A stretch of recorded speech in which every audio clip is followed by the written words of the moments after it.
Hi. Thank you all for watching and for joining me and subscribing, and for all the new people. Hi, I'm Melissa. You'll get to know me pretty well, I hope, and maybe learn something along the way. I got a few questions this week and decided maybe the best thing to do is get everybody on the same page, how we got on this journey, how I became stage 4, and then if you guys have questions, reach out. I will answer anything. And that'll give you kind of a timeline of everything, marriage, kids. I'll throw it in just so you're aware. So with that said, I guess I have to back up a little bit and say that I knew my husband in high school. He was best friends with a friend of mine. We did kiss. Jason's story is much more juicy though, but yes, we made out once in high school, and then we reconnected and started dating in April of 2007.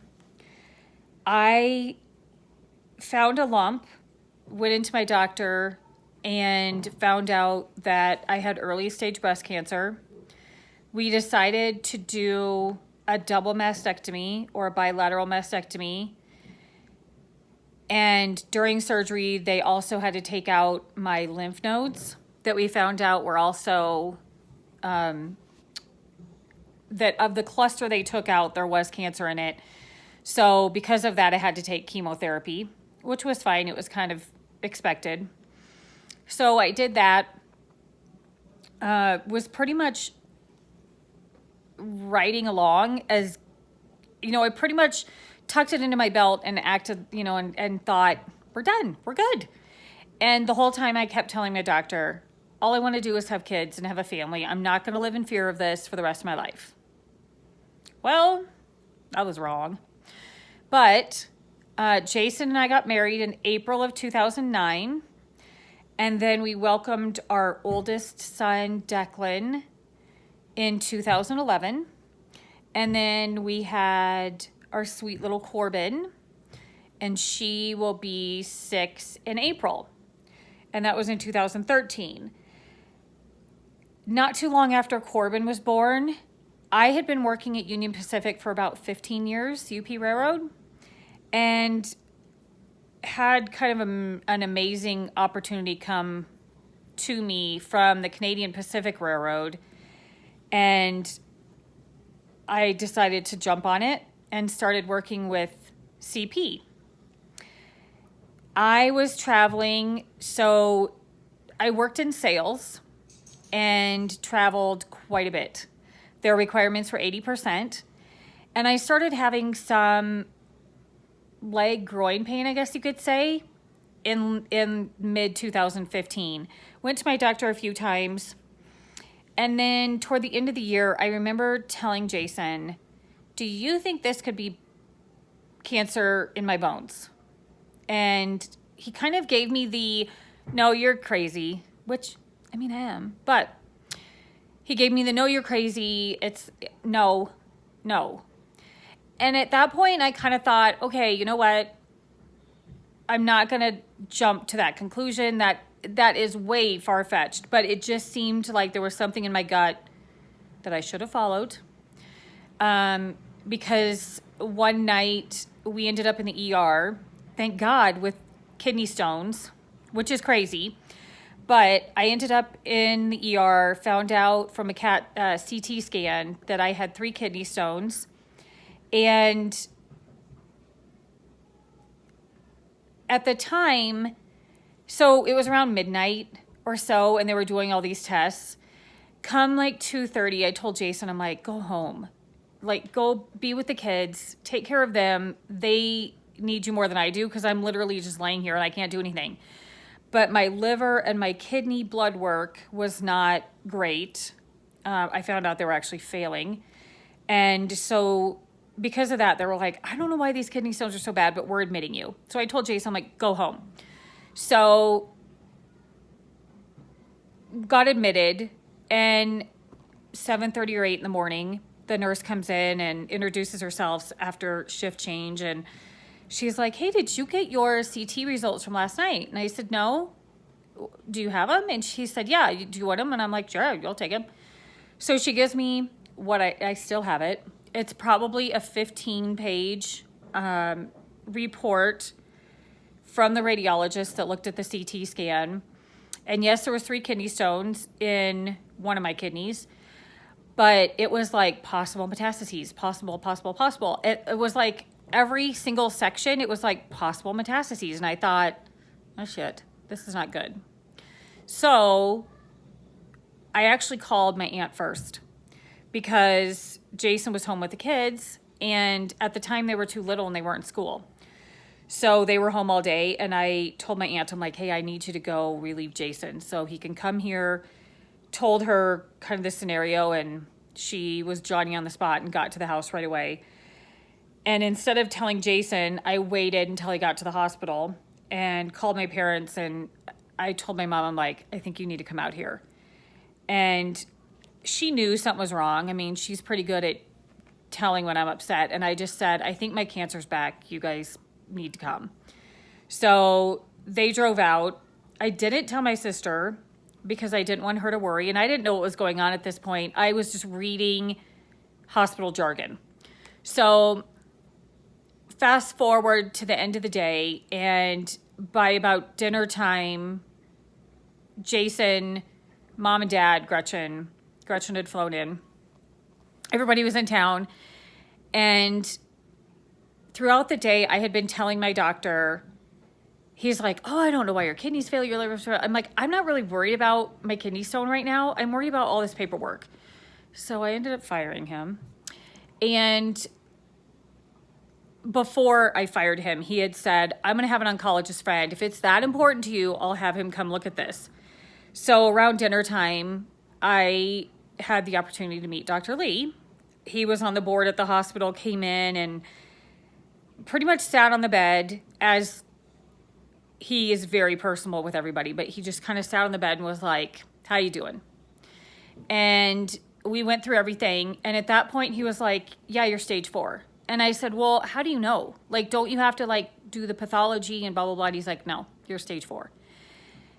And it was just kind of like, I kind of was questioning him, thinking, no, that's not that. Like last time they had to do the biopsy and they do the whole thing. They send it to pathology. They look at it. They get back to me a week later. And he's like, no, you're stage 4. Anytime it goes into your organs or your bones, you're in stage 4. And at the time I had 5 inches of my left femur, which was what the pain was in my leg. I had my left hip socket and the ball, my pubic bone, my tailbone, my entire liver, both lobes, and then 2 small spots in my lungs. I just remember pretty much being in shock, and I told Gretchen. So Gretchen came over and hugged me while we were in the hospital, and I just was bawling, and I said, I want to go home. I do not want to die here. I want to go home. Gretchen's like, you're not going to. And I think I just wanted to be home. Like it was just kind of hitting a little too hard. But I still had tests to do. I had to do a liver biopsy while I was in the hospital. It was supposed to be a 45-minute biopsy where the doctor would put a needle in and pull out one constant strand of liver tissue that they could then evaluate. Needless to say, that didn't happen. I just remember her saying, like, I need a new needle. The tissue kept breaking. And I kept telling them, I'm hot, I'm cold, I can feel a little too much of this. We got to figure this out. And then I don't remember anything. And Jason told me that I was in there 4 to 5 hours and almost flatlined on the table. So that wasn't good. But it kind of was what it was. However, it ended up turning into internal bleeding, which if anybody has internal bleeding, my doctor's like, if you have blood in your urine, call me. And I'm thinking, well, what would that look like? I don't, what would that look like? It looks like you're peeing Merlot wine or a Cab or a nice Pinot, you know, that's exactly what it looks like. And I called my doctor. I'm like, yeah, we're there. Like, and so we came in, internal bleeding. Luckily, my doctor has a really good poker face sometimes. But he was like, it's okay. It's okay. We've got this figured out. We think you can heal on your own, blah, blah, blah. We did that. Luckily, everything turned out good. My kids are getting out of the shower, so they might come down screaming. So I started treatment right away. That was in February. And since then, I've had reoccurrence in my liver. I've had reoccurrence in my bones, 9 vertebrae in my back, my tailbone, my right hip, my right leg. It kind of goes on and on. So, they're getting snacks. So anyway, I guess one thing I would say is now, I think the biggest question I get is, why am I still in treatment? So the problem is, this will never go away. It's not a question of if it's going to come back. It's a question of when and where. So the other thing that stage 4 cancer patients know is when you have cancer, it's breast cancer in my bones. It's breast cancer in my liver. It's breast cancer in my lung. And I can't treat it with lung cancer drugs because it won't kill it. It has to be breast cancer. So it's kind of like a box of M&Ms. If all you eat are the red ones, you have to go with the red ones. If you're trying to eat the yellow one thinking it's red, it's not going to work. You'll know it's different. I don't even eat M&Ms. That's like the worst example ever, but whatever. So it will never be gone. Once you're stage 4, it's everywhere. You don't necessarily want new spots. You want reoccurring spots. So I've had spots in my bones. It would be better to have an old spot grow or relight up than have a new spot, like a new area. I don't know why, it just is.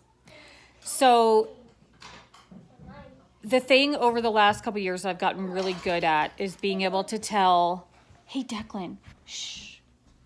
So I've gotten really good at being able to tell my doctor and read him. So I can kind of tell how things are going to go based on how he walks in. And we've actually told him this too. If it's good, he walks in and he's like, hey, how are you guys doing? Everybody knows when you have a PET scan every 3 or 4 months, it's very mentally exhausting because you're seriously waiting for your doctor to tell you how your day is going to be or your month is going to be. I am now, I think, on either my 7th or 8th line of treatment, which means that 7 drugs have failed, that my body's outsmarted them. So I've told Dr. Lee that I think I'm highly evolved. I think I am, because I've outsmarted all these drugs that some people are on for years. I've not been. But if it's a bad day, Dr. Lee will come in and he'll open the door and he'll go, how you doing? Okay, so I have to tell you a quick story. One time he came in and he's like, how you doing today? And I was like, oh, shit. And he goes, what? No, things are good. I'm like, what are you talking about? You came in here saying, how's your day? That's the bad, how's your day? And he said, oh, I had an issue at work. I'm sorry. Nope, all is good. And right now we actually don't have any active spots, which just means there's not a certain targeted area that he's going to be watching. What it means is that it's fair game now. There's no spots. So who knows where it's going to come up. But I don't have to worry right now that my spine would break if I fell, or that I have cancer in my hip that I need to be really careful, or that I can't walk on the treadmill because it could cause it to fracture, which are all relevant problems. So that's kind of the deal. Like, I do chemo 2 weeks on, 1 week off. My blood hasn't been very great, so my white cells drop. We have to hold out a little bit. We'll get into blood work. We'll get into all that fun stuff. But one thing I think I do want to share are the statistics that nobody wants to know. And they're a little dated, but getting statistics isn't easy because of how they categorize us cancer patients. But if I wouldn't have done treatment, I would have had maybe 6 months, is what Dr. Lee gave me. However, he will tell me he is not a fortune teller, so please don't ask, which I don't. I honestly know that I'm blessed and that I'm pretty damn good. I'm on a lot of stage 4 groups, and there's people way more worse than me. There's people better. But I think almost hitting 3 years, I'm pretty happy with where I sit. 22% of people are alive at 5 years. I'm kind of got a bet with my doctor that at 10 years, so I asked him once, do you think I'll live 10 years? And he gave me and he does this. So I said, okay, you want to do a bet? And he's like, yeah. Because I've read that if cancer patients have something to look forward to, they do better. So we have a 10-year bet. If I win, I get a fathead poster of myself in his office. I feel like that needs to happen. But I love my doctor. I trust my doctor. Good night. And that's key. So I think that's it. That's the deal. Next time, I think I'm going to do a vlog about if I have somebody that's diagnosed, what can I do for them, say for them, what should I not say? And kind of all the, as a friend, what do I do? But send me questions, subscribe. I love you guys. We'll talk soon.